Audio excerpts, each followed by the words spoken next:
तो चलिए स्टार्ट करेंगे आज के इस टॉपिक को। चिढ़ते हैं प्राइम नंबर को कि प्राइम नंबर क्या होता है। प्राइम नंबर वैसे तो आपने बहुत सारी बुक्स के थ्रू पढ़े होंगे और आपको याद भी होंगे, लेकिन कहीं ना तो कहीं कभी अगर प्राइम नंबर अगर थोड़ा सा बड़ा नंबर आ जाता है तो कहीं ना तो कहीं उसको हमें आइडेंटिफाई करने में प्रॉब्लम होती है कि इसको हम कैसे बता पाए कि प्राइम नंबर है। तो सबसे पहले जब मैं आपको प्राइम नंबर की बात करूंगा तो सबसे पहले आपके दिमाग में नेचुरल नंबर आ जाने चाहिए एक्सक्लूडिंग वन। बोले सर एक्सक्लूड कर दिया वन को तो नेचुरल नंबर कहाँ, बस सही बात है। लेकिन मैं ये कह रहा हूँ नेचुरल नंबर में से वन को एक्सक्लूड करके तेरे दिमाग में ये वाले नंबर आने चाहिए कि टू से इनफाइनाइट तक के जो नंबर हैं हम उन्हीं के बारे में बात कर रहे हैं। यानी कि जब जब प्राइम की बात आएगी तो मैं बात करूंगा टू से लेके इनफाइनाइट के बीच में। क्या सर एक के बारे में बात नहीं करेंगे कि एक प्राइम नहीं होता है क्या? सर मैं बात ही नहीं कर रहा हूं, मैं बात कर रहा हूँ टू से लेके इनफाइनाइट की। अभी तेरे को सोचना है सिर्फ इन नंबर के बारे में। जैसे ही तू इन नंबर के बारे में बात सोचेगा तैसे ही तुझे पता चल जाएगा कि ये सारे पॉजिटिव इंटीजर है। हाँ जी सर, पॉजिटिव इंटीजर के बारे में सोचना है जिसमें से एक नहीं है। देख बेटा, सबसे पहली बात हमारी यही आएगी निकल के कि प्राइम नंबर क्या होता है और इसको कैसे सोचा जाए। सोचने वाले कुछ इस तरह से भी सोचते हैं कि दुनिया का कोई भी नंबर अगर एन अगर इस ये नंबर किन्हीं दो नेचुरल नंबर के मल्टीप्लीकेशन से नहीं बन रहा है। किससे नहीं बन रहा है? नेचुरल नंबर के मल्टीप्लीकेशन से अगर नहीं बन रहा है तो ये प्राइम नंबर है।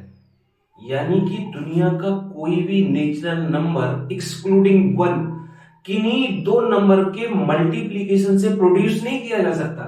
यानी कि अच्छा सर पांच, अगर मैं पांच की बात करूं तो पांच एक ऐसा नंबर है अगर मैं किन्हीं दो नंबर तीन या एक या फिर अगेन फाइव, यानी कि इनमें से किन्हीं दो नंबर को मैं पकड़ूं और वो नंबर डिस्टिंक्ट होना चाहिए यानी कि डिफरेंट होना चाहिए।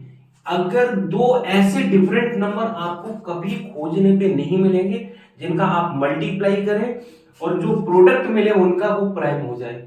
क्या बात कर रहे हैं सर? अगर पांच को मैं मल्टीप्लाई करता हूं वन और फाइव से तब भी तो हमें पांच मिल जा रहा है। सर मैं बोल रहा हूं कि नेचुरल नंबर जिन दो नंबर का आप मल्टीप्लाई कर रहे हैं वो डिफरेंट होने चाहिए।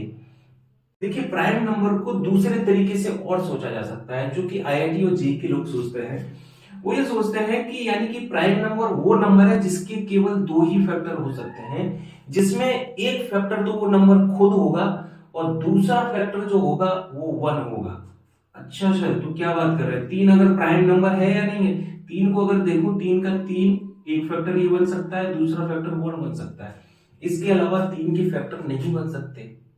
या सर सही बोले सर, अगर मैं सात को पकड़ लूं तो अगर सात को पकड़ेगा तो इसका भी फैक्टर एक सात होगा एक वन होगा। यानी कि वो नंबर्स जिनके केवल और केवल दो ही फैक्टर बन सकते हैं जिसमें कंडीशन अप्लाई कि एक फैक्टर नंबर खुद होना चाहिए और दूसरा फैक्टर जो है वो वन होना चाहिए, तो वो नंबर प्राइम हो जाता है। इसके अलावा प्राइम नंबर को चेक करने के लिए मैं तेरे को बहुत ही ज्यादा इंटरेस्टिंग फैक्ट बता रहा हूं। जैसे तू थोड़ी देर के लिए 10 नंबर लिख ले, 1 2 3 4 5 6 7 8, चलिए 8 तक ही लिख लेते हैं।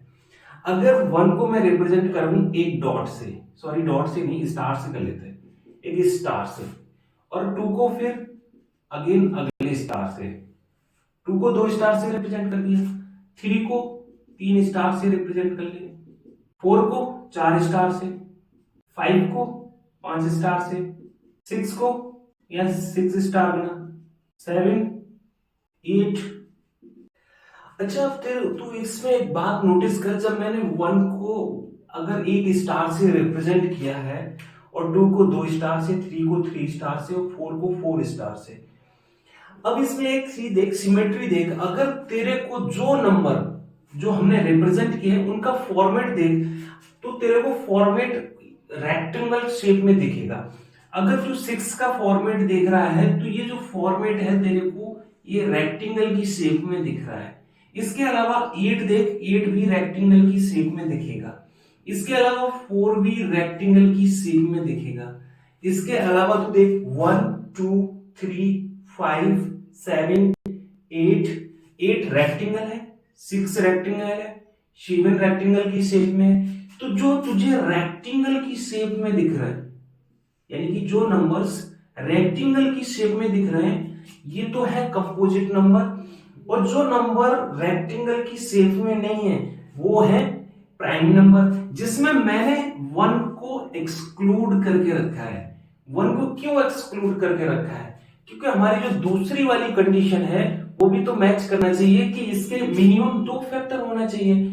और क्या 1 के 2 फैक्टर पॉसिबल हैं? अगर 1 के जो फैक्टर लिखेगा 1 गुणा 1 के 2 फैक्टर नहीं, वही 1 तो अपने में। आप ये बोलोगे सर आपने बताया था कि एक तो नंबर इटसेल्फ एक फैक्टर होना चाहिए और दूसरा फैक्टर 1 होना चाहिए, तो यहां तो दोनों कंडीशन मैच कर रही है। अरे मेरे चचा ये तो देख भैया कि यहाँ पे जो 1 है सिर्फ 1 ही 1 का खेल है, दूसरा नंबर तो पिक्चर में आ ही नहीं रहा है। बाकी के जो प्राइम नंबर है उनके 2 फैक्टर बनेंगे जिसमें दूसरा भी नंबर पिक्चर में होगा। जैसे कि 2 की अगर मैं बात करूं तो 2 के जो फैक्टर बनने वाले हैं 2 और 1, जिसमें 2 एक नंबर खुद है और 1 खुद है, और दोनों ही फैक्टर म्यूचुअली डिस्टिंक्ट है। म्यूचुअली डिस्टिंक्ट भी होना चाहिए। जैसे कि 5 को पकड़ तू, अगर 5 को पकड़ेगा तो 5 बनेगा एक फैक्टर और दूसरा 1 बनेगा, जो म्यूचुअली डिस्टिंक्ट हो गए। लेकिन 1 के केस में ऐसा नहीं है, इसलिए 1 प्राइम नंबर नहीं होता है। अब तक के वीडियो में तुझे ये क्लियर हो गया होगा कि प्राइम नंबर क्या होता है। अब तेरे दिमाग में आएगा चलिए सर आपने ये बहुत छुटकू छुटकू से नंबर लिख के दिखा दिए कि 7, 11, 13, 5, 2। ये सर प्राइम नंबर ठीक है, ये आपने जो कॉन्सेप्ट बताया उसको तो मैं देख के ही बता दूंगा कि 2, 5, 11, 13 ये प्राइम नंबर हैं। इसके अलावा अगर कल को हमें कोई बड़ा नंबर दिख गया, जैसे लाइक एट 167, कल को अगर हमें इतना बड़ा नंबर दिख गया, और मोस्टली होगा क्या आपको एग्जाम में बड़ा ही नंबर दिखेगा, आपको कभी ये 13, 11 इस तरह के नंबर थोड़ी ना पूछने लग रहा है। आपको अगर प्राइम पूछेगा तो ये पूछ लेगा 197, ये पूछेगा प्राइम है 147, 147 इस तरह के नंबर आपसे पूछेगा कि ये प्राइम है या नहीं है। हो सकता है इससे भी आगे चला जाए, लेकिन यहाँ पे थोड़ी देर के लिए मैं ये क्वेश्चन ले लेता हूँ 167।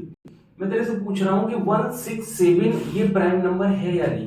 और तूने जो अब तक सीखा है वो ये सीखा है कि या तो इसके 2 फैक्टर बनने चाहिए, एक नंबर खुद या फिर एक फैक्टर 1 होना चाहिए। यहां से तो क्वेश्चन ऑलमोस्ट सॉल्व होने वाला नहीं है। दूसरा तरीका तू ये जानता है कि ये जो नंबर है 167, ये या तो खुद नंबर से डिवाइड हो या फिर 1 से डिवाइड हो, एग्जैक्ट डिवाइड हो, लेकिन किसी तीसरे नंबर से डिवाइड ना हो। अब यहाँ पे मैं तीसरा नंबर यानी कि कोई तीसरा नंबर ढूंढने निकलूंगा कि भाई वो तीसरा नंबर क्या है जिससे ये डिवाइड हो। ऐसे तो बहुत सारे नंबर हैं, हम किस किस से चेक करेंगे, तो ये हमारे लिए एक प्रॉब्लम हो सकती है। जबकि इस सवाल को हमें विद इन 5 सेकंड या 10 सेकंड के अंदर करना है। तो फिर इसके लिए मैं आपको एक सुपर ट्रिक बताता हूं। आप इसी ट्रिक के थ्रू किसी भी एग्जाम में अगर प्राइम नंबर को चेक करें तो इसी वाली ट्रिक के थ्रू करें। वो ट्रिक क्या है? तेरे को सबसे पहले इसका स्क्वायर रूट कैलकुलेट कर लेना है। बोले क्या सर स्क्वायर रूट, वो तो हमको निकालने नहीं आता है। अब कहेगा आप इसका स्क्वायर रूट निकालो तो और ज्यादा। अरे नहीं यार, स्क्वायर रूट अगर तेरे को इसका नहीं आता, अगर तूने 20 तक के स्क्वायर याद कर रखे हैं तो तुझे ये तो आइडिया 100% होगा ही कि 169 का जो स्क्वायर रूट होता है वो 13 होता है। हाँ जी सर ये तो हमें पता है कि 169 का 13 होता है। अब तुझे 13 का पता है, अगर मैं पूछूं कि 196 का क्या होता है तो तू ये भी बता देगा कि सर ये 14 का होता है। इतनी बात क्लियर हो गई।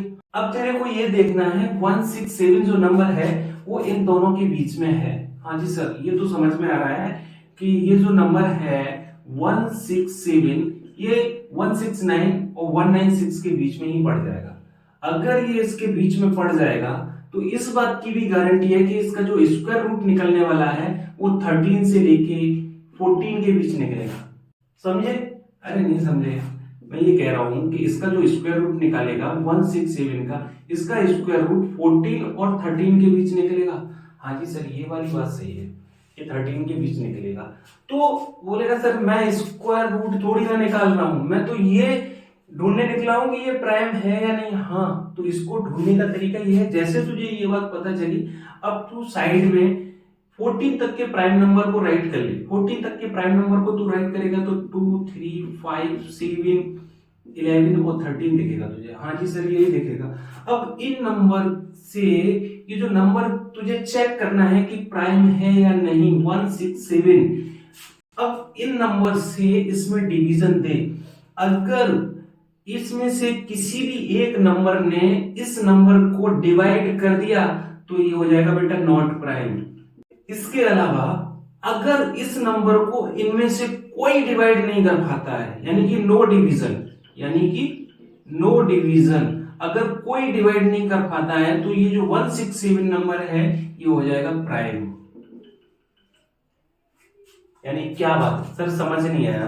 देखो ये जो नंबर है, अगर इन नंबर में से किसी भी एक नंबर ने इसको डिवाइड कर दिया मतलब यानी कि कोई तीसरा नंबर भी एग्जिस्ट कर रहा है जो इसको डिवाइड कर रहा है, तो फिर ये वैसे भी प्राइम नंबर नहीं होगा। और अगर इनमें से कोई डिवाइड नहीं कर रहा है तो फिर ये प्राइम नंबर होगा। ये सबसे आसान तरीका है प्राइम नंबर को चेक करने का।